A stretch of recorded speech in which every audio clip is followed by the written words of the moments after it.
હાલો YouTube family, Ram Ram, જય માતાજી. કેમ છો બધા? મજામાં? આજના નવા એક વિડીયોમાં તમારા બધાનું હાર્દિક હાર્દિક સ્વાગત છે.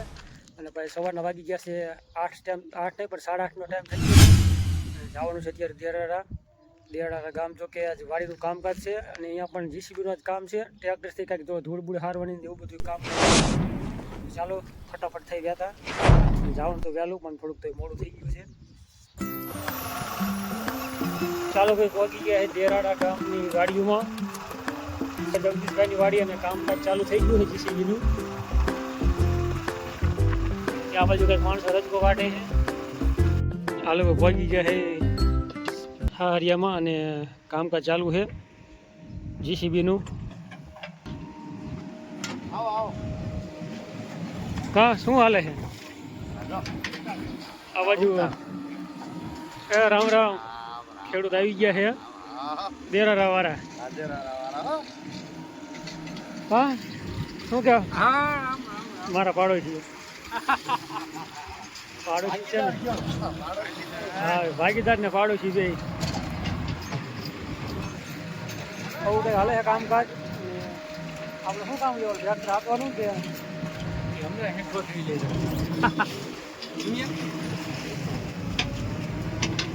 હાલો હાલવા દે, હાલો એટલે જવા દે. એક તો જવા દે, એક ફેરો તો રાખે ભાઈ, પછી આવું બીજા ફેરામાં હું લઉં.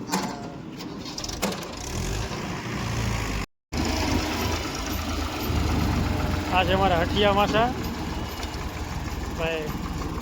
શર્ટ કાઢીને જીતા હો ખેડૂત. ધોળેની બોડી તો દો રામા પહેલવાન જેવી, અમિતાભ બચ્ચન.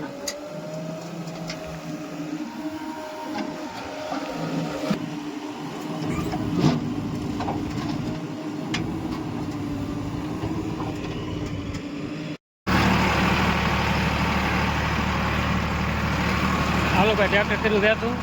આ બાજુ માવજી કાકાના મકાન.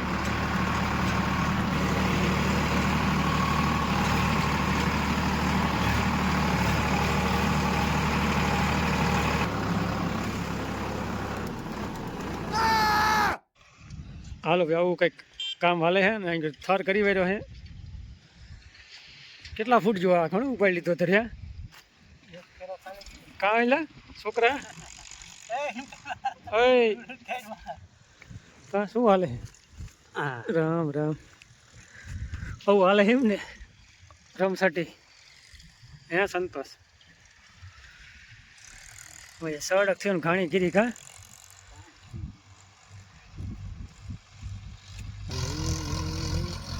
હાલો ભાઈ, આવી ગયા રમેશભાઈ ગામ વિજરિયા વાળા. હે ના જવું ને?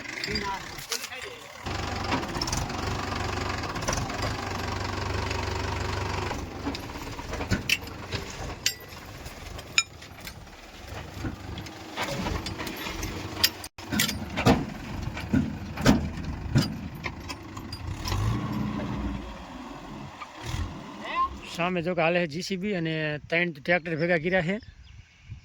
અને જગદીશભાઈ અમારે આટલામાં જો કે માટી ભરી વેરી છે વીઘા જીવામાં.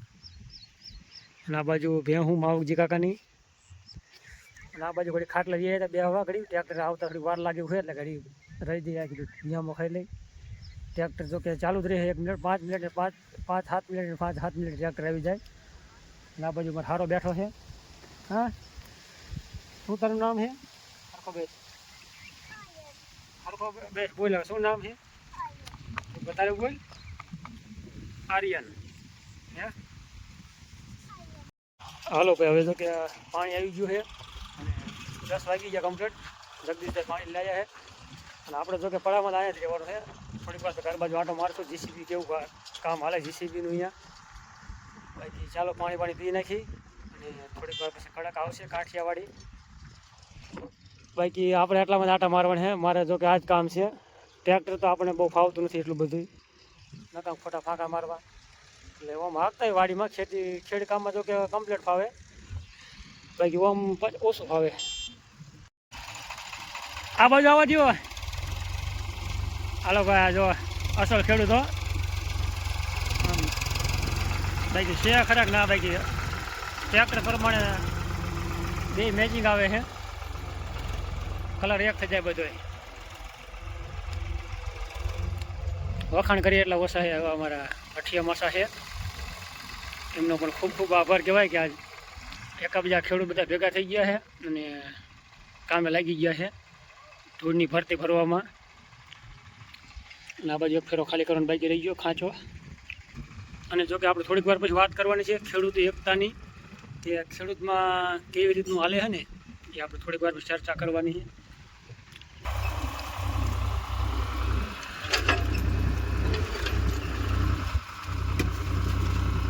આસ કા મરો એક બે આસ કા મરો જો કેવું બર હે ખબર પડે ને. પૂરું થઈ ગયું, કેપેસિટી પૂરી થઈ ગઈ ટ્રેક્ટરની.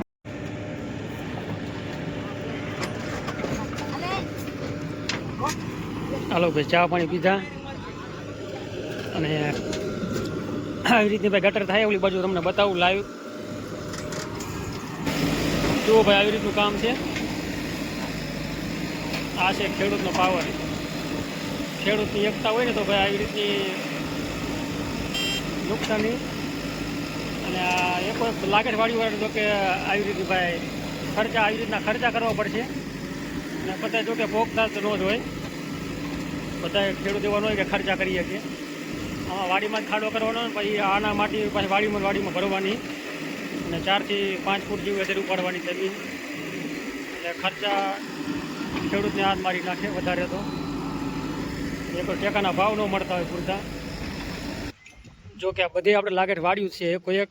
અને આજે મુહૂર્ત આપણે 2 વાડીમાં થયું છે. અહીંથી માટી ભરણ ચાલુ થયું છે અને એક સામે પણ ટ્રેક્ટર ચાલુ છે, તમને બતાવવો છે. સામે જો કે અહીંયા પણ 2 દિવસ પહેલાં માટી ભરી છે. સામે વાડી દેખાય છે જેવી તેવી. જેથી ભાઈ આપણે રસ્તો થયો તેથી ખેડૂત બધા એક થયા ને ભેગા થયા હોત ને તો કાંઈ ખર્ચા કરવાનો કોઈને વારા ન આવે. અને આ લાગેટવાડીવાળાને જો કે આવી રીતના ધૂળ ભરવી પડશે. એટલે કે ચોમાસામાં આપણે પણ એક વિડીયો બનાવશું કે કેટલું જ્યારે નુકસાન થાય ને પાણીનું કેટલો ભરાવ થાય ને એ તમને લાઈવ બતાવીશું. ચોમાસામાં આપણે એક વિડીયો મસ્ત મજાનો બનાવશું. અને ખેડૂત સંગઠન જો એક હોય ને અને સરકારથી બધા બીવે છે તેથી ભેગા થયા હોય ભાઈ. સરકાર ગમે તે હોય પણ આપણે સામે બોલવું પડે અને સામે તમે અવાજ ઉઠાવો ને ખેડૂત બધા એક થઈને તો આ લાગેટવાડીવાળાને ખર્ચા ન આવે. એ કોઈ ટેકાના ભાવ ન પૂરતા મળતા હોય. અને રહી વાત એ કે આવા ખર્ચા હવે જીસીબી લાવવાનું 3 તો ટ્રેક્ટર ભેગા કર્યા, 3 ને બીજા 4 થી 5 ટ્રેક્ટર હાલતા હોય. હવે જીસીબીનો ખર્ચો કલાકે 1000-1200. અને લાગેટવાડીવાળા બધા જો કે પોગતા ન જ હોય, બધા સગવડતાવાળા ન હોય તો આ બધાને ખબર જ છે. એટલે આવું છે. જય જવાન જય કિસાન. અને કાંઈક અવાજ ઉઠાવો, ખેડૂત બધા એક થાવ. બાકી એકાબીજાને ખબર છે કે ડખાડખી તો હાલતી જ હોય. અત્યારે તો ભાઈ હોય તો ભેગું નથી પડતું. એટલે બધા જો ખેડૂતોમાં ભેગા થાય ને તો કાંઈક આનું નિરાકરણ થાય. નળી લીક થઈ જાય ઓઇલની.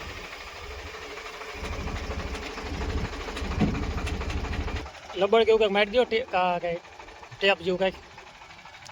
જયસુખભાઈના ટ્રેક્ટરમાં જો કે નળીમાં થોડો ફોલ્ટ થઈ ગયો છે એટલે આવું બધું હાલ્યા કરે સાધનમાં ઘડીકમાં હાલતા ખોટ કાંઈ. ચાલો ભાઈ આવે છે મારા સારો ટ્રેક્ટર લઈને હો ડમરી ઉડાડે હાલ આવું માર ભાઈ. ગીત ભાઈ આવે આદિવાસી સમાજના. હા હા ઓલા ટીમલી ગીત હાલે છે.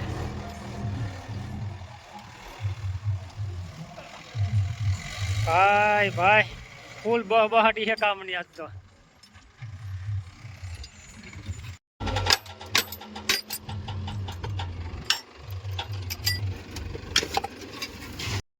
અને ખેડૂત ભાઈ આપણે બીજી વાત એ કે માટી ભરવાનું આપણે કારણ એ છે કે જે રસ્તો થયો છે ને આપણે સડક બન્યો બરાબર 14 ફેબ્રુઆરી પછી આપણે જે રસ્તાનું કામ પૂરું થયું 14 ફેબ્રુઆરી પછી આપણે બીજા ત્રીજા મહિનામાં જો કે કામ પૂરું થયું શિયાળામાં. એટલે આ બધા ખર્ચા એના છે.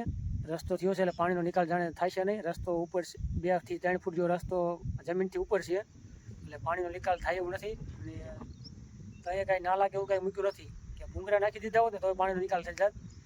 ત્યાં કાંઈ એવું કાંઈ સરકાર સામે કાંઈ કાયદો કાંઈ લાગુ પડ્યો નથી.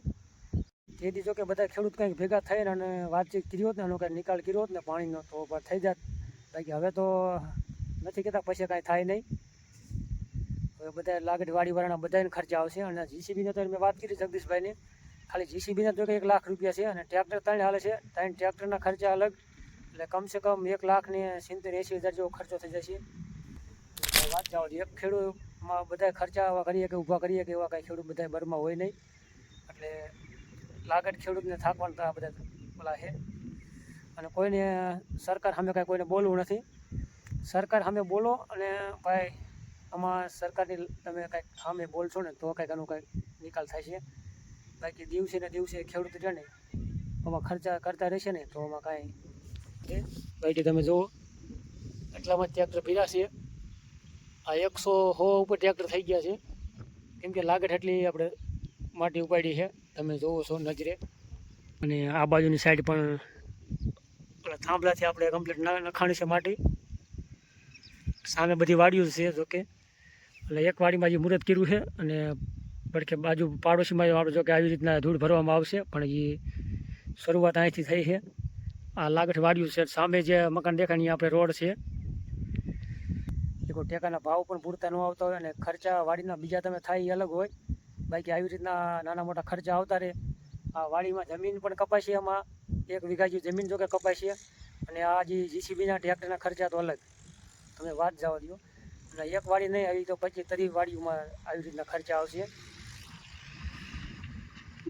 આવું કાંઈક છે. અને જય જવાન જય કિસાન. અને વિડીયો સારો લાગે તો મસ્ત મજાની કોમેન્ટ કરી વાળજો. બાકી ચેનલમાં ન હોય તો ચેનલને સબસ્ક્રાઈબ કરજો. આવું કંઈક છે કામકાજ, આવી છે ખેડૂતની વેદના. જવા દો ભાઈ, ટ્રેક્ટર તો અત્યારે 2 જ હાલે છે. એક ટ્રેક્ટરમાં મારે વાંધો પડી ગયો છે. એક ટ્રેક્ટર હઠિયા મસાનું તો કે એને કાંઈક ટ્રેક્ટરને થશે ડાયાબિટીસ થઈ જાય છે, એટલે ઓઇલ નળી લીક થતું હતું ને, એટલે એમાં કાંઈક માંદો પડી ગયો ટ્રેક્ટર, લઈ ગયા પાછું દવાખાને. હમણાં હમું કરીને ક્યારે આવે છે. અત્યારે જો કે 12 વાગી ગયા છે. અને એવી કંઈક કોમેડી કરતા રહી અને ખેડૂત ભાઈને થોડી મજા આવે. બાકી ઉજમમાં રહેવાનું. અને સરકાર ગમે તે હોય ભાઈ, કોંગ્રેસ હોય કે ભાજપ હોય, ખેડૂતને કામ કરે ને, ખેડૂતનું જે કામ કરે ને એ સરકારને તમે મત આપજો ચૂંટણી આવે એટલે. બાકી આપણે પણ ક્યારેક એક દિનના સમયે ફોર્મ ભરશું. બાકી હે ને કાંઈક કરો તો કાંઈક આગળ આવશો, કાંઈક બોલો તો કાંઈક થાય છે. બાકી તમારે આમ ખેડૂતનો એક દિનના સમયે આમ ટેકો આવવો જોઈએ માર્કેટમાં, કે ભાઈ ખેડૂત ધારે ભાવ થવા જોઈએ, એ ખેડૂતનું કંઈક હાલવું જોઈએ. બાકી રાંકાવેળા કાંઈ હાલશે નહીં ને, કે રાંકાવેળા કરશો ને તો પછી છેલ્લે આવા દી આવે પછી હવે ખાડા કરવા પડે પડાવવાનું અને પડાવવામાં ધૂળ નાખવાની. પછી જમીન રોકાય, જમીન તમારે ઓછી થાય, એમાંથી વીઘો જમીન વધે નહીં. ચાલો ટ્રેક્ટર આવી ગયું છે. ચાલો મિત્રો, આપણે આજનો વિડીયો આપણે ઓવર કર્યો છે ખેતીવાડીનો કામકાજનો. અને નાની કોમેન્ટ કરી વાંચજો. ચેનલમાં ન હોય તો ચેનલને સબસ્ક્રાઈબ કરજો અને વિડીયો આગળ શેર કરવાનું ના ભૂલતા. જય જવાન જય કિસાન અને રામ રામ, જય માતાજી, હર હર મહાદેવ.